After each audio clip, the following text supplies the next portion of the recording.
Hi hello friends, ಎಲ್ಲರೂ ಹೇಗಿದ್ದೀರಾ? Welcome back to K C travelling blogs. ಇವತ್ತು ನಾವೆಲ್ಲಿಗೆ ಬಂದಿದ್ದೀವಿ ಅಂದರೆ ಬನ್ನರ್ಘಟ್ಟ ಝೂಗೆ ಬಂದಿದ್ದೀವಿ.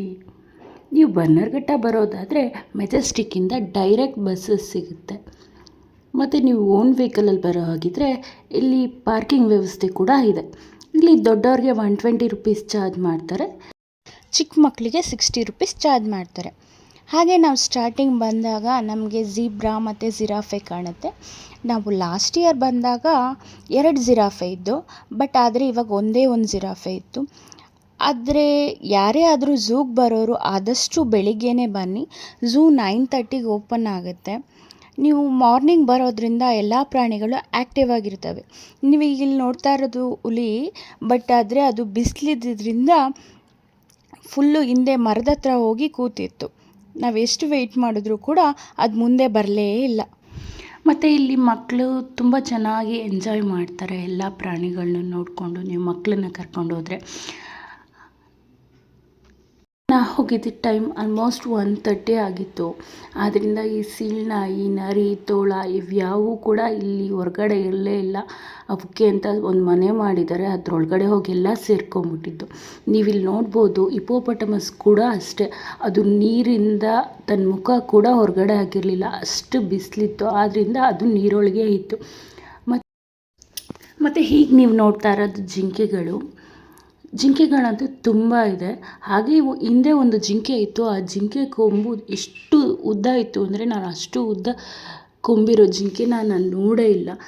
ನೀವಿಲ್ಲಿ ನೋಡ್ಬೋದು, ಅಲ್ಲೊಂದು ತಾಯಿ ಜಿಂಕೆ ಮತ್ತು ಮಗು ಜಿಂಕೆ ಇದೆ. ಎಷ್ಟು ಪುಟ್ಟ ಜಿಂಕೆ ಅಂದರೆ, ನಾನು ಅಷ್ಟು ಪುಟ್ಟ ಜಿಂಕೆ ನೋಡೇ ಇಲ್ಲ. ಆದಷ್ಟು ನಾನು ಝೂಮ್ ಮಾಡಿ ತೋರ್ಸೋಕ್ಕೆ ಪ್ರಯತ್ನ ಪಟ್ಟೆ.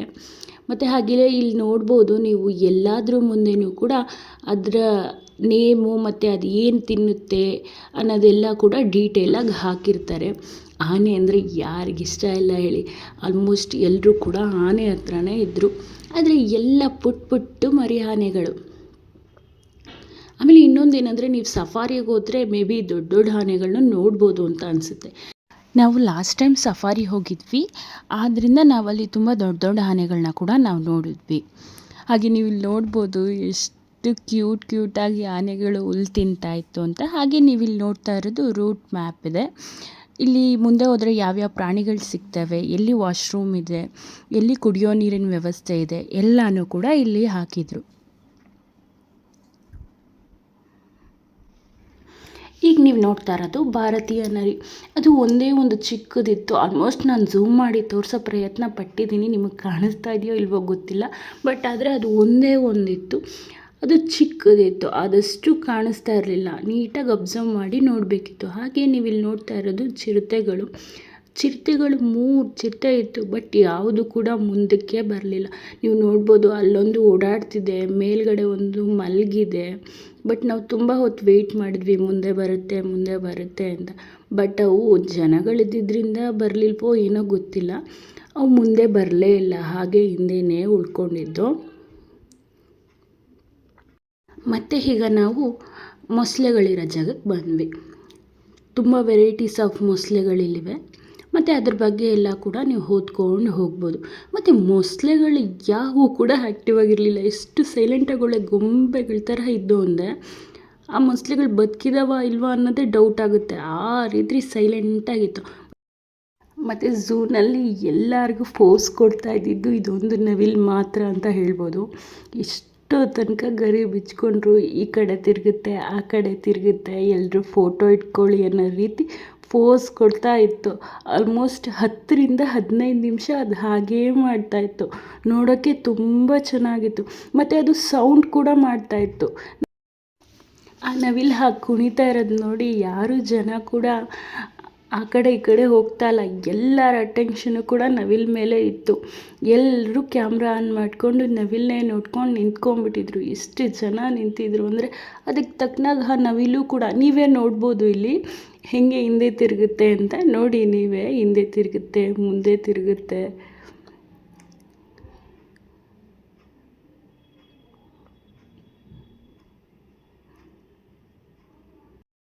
ಹಾಗೆ ನೀವು ನೋಡ್ಬೋದು ವೈಟ್ ನವಿಲು, ಬಟ್ ಇದೇನು ಗರಿ ಬಿಚ್ಚಿರಲಿಲ್ಲ, ಹಾಗೆ ಸುಮ್ಮನೆ ಕೂತ್ಕೊಂಡಿತ್ತು ಅಷ್ಟೇ.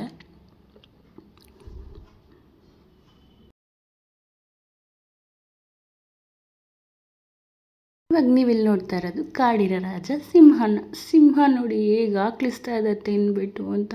ನಮಗೆ ತುಂಬ ಬೇಜಾರಾಯಿತು. ಸಿಂಹನೂ ಕೂಡ ಹತ್ರದಿಂದ ನೋಡೋಕ್ಕಾಗಲ್ಲ ಅಂತ. ಬಟ್ ಅಲ್ಲಿ ಆಗಿದ್ದೇ ಬೇರೆ. ಇವಾಗ ನೀವೇ ನೋಡಿ ಏನಾಗುತ್ತೆ ಅಂತ. ಹಾಗೆ ಸಿಂಹ ಸಡನ್ನಾಗಿ ಓಡಿ ಬಂದುಬಿಡ್ತು. ನೀವೇ ಇಲ್ಲಿ ಅಬ್ಸರ್ವ್ ಮಾಡ್ಬೋದು. ನಿಜವಾಗ್ಲೂ ಅಲ್ಲಿರೋ ಜನ ಎಲ್ಲ ಕಿರ್ಚಾಡ್ತಿದ್ದಾರೆ. ಅದು ಒಂದು ಸಿಂಹ ಬಂತು ಅಂತ ಇನ್ನೊಂದು ಸಿಂಹ ಕೂಡ ಅದ್ರ ಹಿಂದೆ ಬಂದುಬಿಡ್ತು. ನಾನು ಯಾವತ್ತೂ ಕೂಡ ಸಿಂಹನ ಇಷ್ಟೇ ಹತ್ರದಿಂದ ನೋಡಿರಲಿಲ್ಲ. ಒಂದು ಕಡೆ ಬೇಜಾರು ಮಾಡ್ಕೊತಾ ಇದ್ವಿ, ಸಿಂಹನೂ ಕೂಡ ದೂರನೇ ಇದೆಯಲ್ಲಪ್ಪ, ಅದು ಕೂಡ ಹತ್ರ ಬರ್ತಾಯಿಲ್ಲ ಅಂತ. ಇಲ್ಲಿಗೆ ನೀವೇ ನೋಡ್ಬೋದು ಎಷ್ಟು ಹತ್ತಿರದಿಂದ ಸಿಂಹ ನೋಡ್ತಾ ಇದ್ದೀವಿ ಅಂತ. ನಿಜವಾಗ್ಲೂ ಹೇಳ್ತೀನಿ, ಯಾವತ್ತೂ ಕೂಡ ನಾನು ಸಿಂಹನ ಇಷ್ಟು ಹತ್ತಿರದಿಂದ ನೋಡಿರಲಿಲ್ಲ. ತುಂಬ ಅಂದರೆ ತುಂಬ ಖುಷಿ ಆಯಿತು ಇವತ್ತು. ಅದರಲ್ಲೂ ಕೂಡ ಗರ್ಜನೆ ಕೂಡ ಮಾಡ್ತಾ ಇದ್ದಾವೆ ಸಿಂಹಗಳು. ಜನಗಳು ಕೂಡ ಆ ಸಿಂಹ ನೋಡಿ ನೋಡಿ ಕಿರ್ಚಾಡ್ತಾನೆ ಇದ್ರು ಜನಗಳು ಕೂಡ.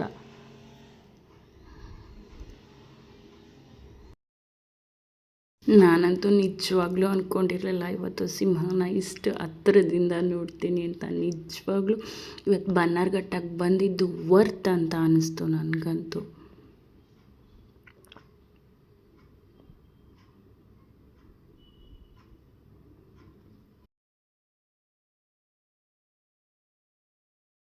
ಎಲ್ಲರೂ ಕೂಡ ಸಿಂಹದ ಮುಂದೆನೇ ನಿಂತುಬಿಟ್ಟಿದ್ರು ಕ್ಯಾಮ್ರಾಗಳು ಇಟ್ಕೊಂಡು. ಅದು ಏನು ಮಾಡುತ್ತೆ ಅಂತ ನೋಡ್ಕೊಂಡು. ಹಾಗೆ ನಾವು ಕೂಡ ಅಲ್ಲೇ ನಿಂತುಬಿಟ್ಟಿದ್ವಿ. ಸುಮಾರು 15 ನಿಮಿಷ ನಾವು ಸಿಂಹದ ಮುಂದೆನೇ ನಿಂತಿದ್ವಿ. ಸಿಂಹ ನೋಡಿಕೊಂಡು ಹಾಗೆ ಮುಂದೆ ಬಂದರೆ ಇವಾಗ ಬರ್ಡ್ ಸೆಕ್ಷನ್ ಸಿಗುತ್ತೆ. ಈ ಬರ್ಡ್ ಸೆಕ್ಷನ್ಗೆ ಹೋಗ್ತಾ ಇದ್ದಂಗೆ ಸೌಂಡು, ಯಾರೋ ಜಗಳ ಮಾಡ್ತಿದ್ದಾರಾ ಅನ್ನೋ ರೀತಿ ಫೀಲು. ನೀವಿಲ್ಲಿ ನೋಡ್ಬೋದು ಈ ರೆಡ್ ಗಿಳಿಗಳು ಎಷ್ಟು ಸೌಂಡ್ ಮಾಡ್ತಾಯಿದ್ದವು ಅಂದರೆ ಸಡನ್ನಾಗಿ ಭಯನೇ ಆಗಿಬಿಡುತ್ತೆ. ಅಷ್ಟು ಸೌಂಡ್ ಮಾಡ್ತಾಯಿದ್ದವು ಆ ಗಿಳಿಗಳು. ವೆರೈಟೀಸ್ ಆಫ್ ಗಿಳಿಗಳು, varieties of love birds, varieties of ಪಾರಿವಾಳ ಎಲ್ಲನೂ ಕೂಡ ನೀವು ನೋಡ್ಬೋದು ಇಲ್ಲೇ. ನೋಡಿ, ಲವ್ ಬರ್ಡ್ಸ್ ಮಾತ್ರ ತುಂಬ ಇತ್ತು ಅಂತಲೇ ಹೇಳ್ಬೋದು. ಹಾಗೆ ಅಲ್ಲಿಂದ ಮುಂದೆ ಬಂದರೆ ಇವಾಗ ನಮ್ಗೆ ಏನು ಸಿಗುತ್ತೆ ಅಂದರೆ, ಇವಾಗ ನಮಗೆ ಇಲ್ಲಿ ಹಾವುಗಳು, ಆಮೆಗಳು ಇವೆಲ್ಲ ಸಿಗುತ್ತೆ. ಇವಾಗ ನೀವು ನೋಡ್ತಾ ಇರೋದು ಮುಳ್ಳಂದಿ. ಕಾಣಿಸ್ತಾ ಇದೆ ಅಂತ ಅಂದ್ಕೊತೀನಿ. ಆಲ್ಮೋಸ್ಟ್ ನಾವು ಹೋಗಿದ್ದು ಮಧ್ಯಾಹ್ನ ಅಲ್ವಾ, ಎಲ್ಲ ಚೆನ್ನಾಗಿ ತಿಂದ್ಬಿಟ್ಟು ಚೆನ್ನಾಗಿ ನಿದ್ದೆ ಮಾಡ್ತಾಯಿದ್ದೋ. ಬಟ್ ಅಲ್ಲಿ ಒಂದು ಮುಳ್ಳಂದಿ ಮಾತ್ರ ಹಾಕಿರೋ ಸೊಪ್ಪನ್ನೆಲ್ಲ ತಿಂತಾಯಿತ್ತು. ಇವಾಗ ನೀವು ನೋಡ್ತಾ ಇರೋದು ಕಾಳಿಂಗ ಸರ್ಪ, ಕಿಂಗ್ ಕೋಬ್ರಾ. ನೀವಿಲ್ಲಿ ನೋಡ್ಬೋದು ಅದು ಎಷ್ಟು ಆ್ಯಕ್ಟಿವ್ ಆಗಿತ್ತು ಅಂದರೆ, ಹಾಗೆ ನೋಡಿ ನೀವು ಇಲ್ಲಿಂದ ಹಾಗೆ ಮರನೆಲ್ಲ ಹೆಂಗೆ ಹತ್ತುತ್ತೆ ಅಂತ ನೋಡ್ಬೋದು. ಅಲ್ಲಿ ಫ್ರಂಟಿಂದ ಹತ್ತಕ್ಕೆ ಶುರು ಮಾಡ್ತು ಅಂದರೆ ಎಷ್ಟು ಬೇಗ ಹತ್ತಿಬಿಡುತ್ತೆ ಅಂದರೆ ಹಾವುಗಳು ನಿಜವಾಗ್ಲೂ ಸಖತ್ ಫಾಸ್ಟ್ ಇದೆ. ಇವಾಗ ನೋಡ್ಬೋದು ನೀವಿಲ್ಲಿ ಬ್ಯಾಕ್ ಸೈಡಿಂದ ಬಂದಿದೆ ನೋಡಿ, ಅಲ್ಲಿ ಕಾಣಿಸ್ತಾ ಇರ್ಬೋದು ನಿಮಗೆ. ಅಲ್ಲಿ ಸ್ವಲ್ಪ ಹೆಡೆ ಎತ್ತುತ್ತೆ ನಿಮಗೆ. ಇವಾಗ ನೋಡಿ ಅಲ್ಲಿ ಕಾಣಿಸ್ತಾ ಇರ್ಬೋದು. ಆದಷ್ಟು ನಾನು ಝೂಮ್ ಮಾಡಿದ್ದೀನಿ, ತೋರ್ಸೋಕ್ಕೆ ಪ್ರಯತ್ನ ಪಟ್ಟಿದ್ದೀನಿ. ಹಾಗೆ ಇಲ್ಲಿ ಮುಂದೆ ಬಂದರೆ ಇಲ್ಲಿ ಇಗ್ವಾನ ಮತ್ತು ಉಡ ಎರಡು ಕೂಡ ಇದ್ದು.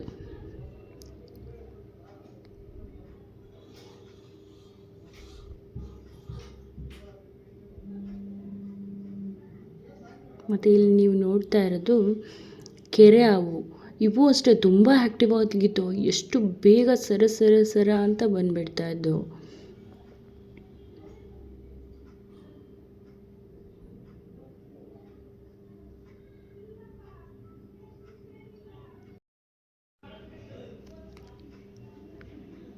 ಈ ಪ್ರಾಣಿ ಹೆಸರು ಸ್ವಲ್ಪ ಡಿಫ್ರೆಂಟಾಗಿತ್ತು, ಕರ್ನಾಟಕದ ಕೈಮಾನ್ ಅಂತ. ಆದರೆ ಒಂದಂಗೆ ಅರ್ಥ ಆಗಲಿಲ್ಲ, ಮೊಸಳೆಗಳು ಯಾಕೆ ಅಷ್ಟು ಸೈಲೆಂಟಾಗಿರ್ತವೆ ಅಂತ.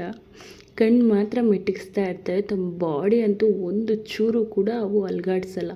ನೀವಲ್ಲಿ ನೋಡ್ಬೋದು ಅದು ಎರಡು ಪುಟ್ಟ ಮರಿಗಳು ಎಷ್ಟು ಪುಟ್ಟಗಿವೆ ಅಂದರೆ ನೋಡೋಕೆ ತುಂಬಾ ಚೆನ್ನಾಗಿ ಕಾಣ್ತಾಯಿತ್ತು. ಅದೇ ರೀತಿ ಪುಟ್ಟವೇ ಆ ಕಡೆ ಸೈಡಲ್ಲಿ ನಮಗೆ ದೊಡ್ಡವು ಎರಡಿತ್ತು ಸೇಮ್. ಅವು ದೊಡ್ಡವು ಇವು ಚಿಕ್ಕ ಚಿಕ್ಕವು, ಆದ್ದರಿಂದ ಬೇರೆ ಬೇರೆಯೇ ಇಟ್ಟಿದ್ರು. ಇದು ಒಂದು ವೆರೈಟಿ ಮೊಸಳೆ. ಒಂದು ಸೈಡು 3 ಚಿಕ್ಕ ಚಿಕ್ಕವಿದ್ದಾವೆ, ಇನ್ನು ಆ ಕಡೆ ಸೈಡಲ್ಲಿ 2 ದೊಡ್ಡ ದೊಡ್ಡವಿದ್ದಾವೆ. ಸೇಮು, ಏನೂ ಚೇಂಜಸ್ ಇಲ್ಲ. ಇದು ದೊಡ್ಡದು, ಇದು ಚಿಕ್ಕದು ಅಂತ ಹೇಳ್ಬೋದು ಅಷ್ಟೇ. ಮತ್ತು ಇಲ್ಲಿ ನೀವು ನೋಡ್ಬೋದು ಎಷ್ಟು ಪುಟ್ಟ ಪುಟ್ಟ ಕೋತಿ ಮರಿಗಳಂದರೆ ನಿಜವಾಗ್ಲೂ ತುಂಬ ಚೆನ್ನಾಗಿ ಕಾಣಿಸ್ತಾ ಇತ್ತು.